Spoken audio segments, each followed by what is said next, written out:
তরলা বাঁশের বাঁশির সুরে ঘর সারা যে হয় সরলা।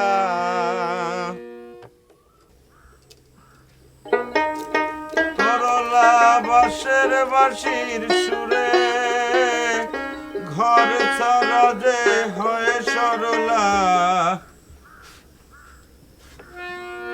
তরলা বাঁশের বাঁশির সুরে ঘর সারা যে হয় সরলা। কিরে ভাদু, কখন থেকে করছি খাইয়ে নে, সকালে খাওয়া দুপুরে খাইলে হয়? আম্মা দিলা তো গানের সুরটা ছুটায়, খাওয়া ঠান্ডা হইলেও তো খাওয়া যায়, কিন্তু ভাব যদি ছুটে যায় তাইলে গান হয়? খালি গান আর গান, গান ছাড়া দুনিয়ার কিছুই বুঝোস না। গান নিয়ে এত পাগল, বিয়ে করলে বউ তো ঘরে থাকবে না। অভিশাপ দিচ্ছ? দেও, কোনো সমস্যা নাই। জননীর অভিশাপ সন্তানের জন্য আশীর্বাদ হয়ে ফলে। মায়া মারে দয়া করে শিশুর মতো করে রাখো, মায়া মারে দয়া করে শিশুর মতো করে রাখো। গায়ন সাহেব, আপনার সাথে একজন দেখা করতে চাই, একটু বাইরে আসবেন? কে দেখা করতে চায়? কে সে? এখানে আসে না কেন? আর আপনিই বা কে? জি আমি ও তুমি? ভাবছিলাম গলা শুনলেই চিনতে পারবেন, দয়া করে একটু বাইরে আসবেন। আচ্ছা,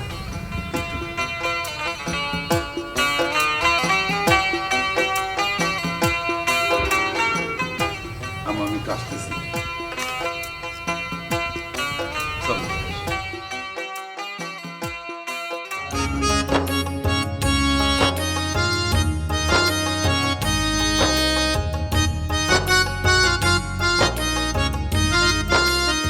তুমি?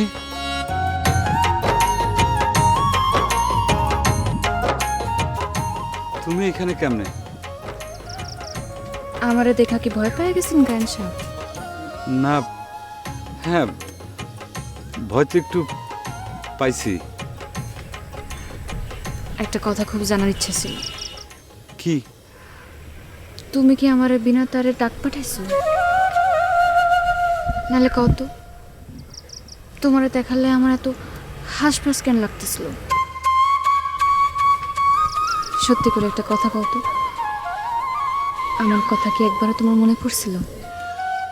মিথ্যা কথা কমু না, তোমার মুখখান আমার অন্তরের মধ্যে লেপ্টে আছে। সেই জন্য সকালবেলা তোমার নিয়ে একটা গান বাঁধার চেষ্টা করতেছিলাম।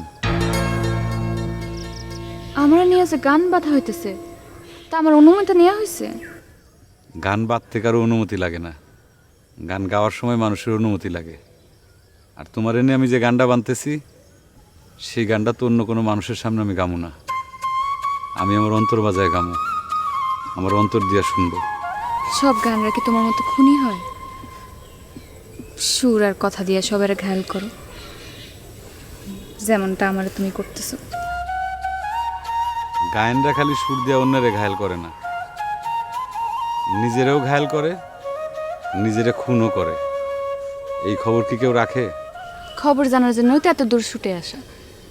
নিষ্ঠুর গানের তো মন চায় না একবার খবর নেওয়া। আচ্ছা, তুমি যে সেদিন আসরের মধ্যে একটা গান করলা, প্রথম যেদিন দেখেছি মনে আপন মেনেছি, এই আপনটা কে তোমার? এই গানের কথা তো আমার না, মহাজন বিজয় সরকারের লেখা। পৃথিবীর সমস্ত প্রিয়দের জন্য এই গান লেখা।